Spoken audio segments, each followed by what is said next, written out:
जी हाँ, नमस्कार दोस्तों। अभी अभी एक सबसे बड़ी खबर निकल कर आ रही है कि मनी मिराज ने खेसारी के साथ फिल्म करने के लिए साइन कर दिए हैं।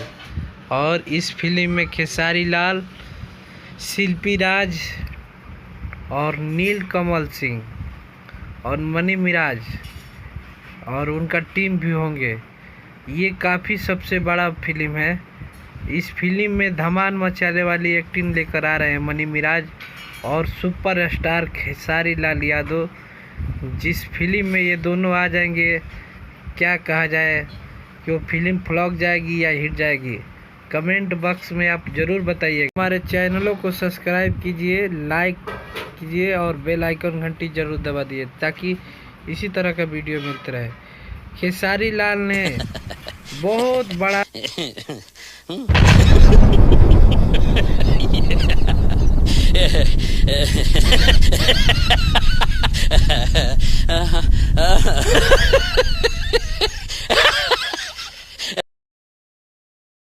जी हाँ, मैं आपको बता दूं कि मनी मिराज ने कहा है कि अगर फिल्म फ्लॉप गई तो सारा फिल्म का खर्चा मैं दूंगा।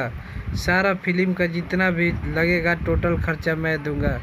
खेसारी लाल के साथ ये फिल्म सबसे बड़ी हिट फिल्म आने वाली है मनी मिराज के साथ। और इस फिल्म को देखने के लिए इस चैनल पर भी लिंक देंगे हम। जल्द ही फिल्म बन गई है और इसे देखने के लिए आप इस समय का इंतज़ार कीजिए और फिल्म आप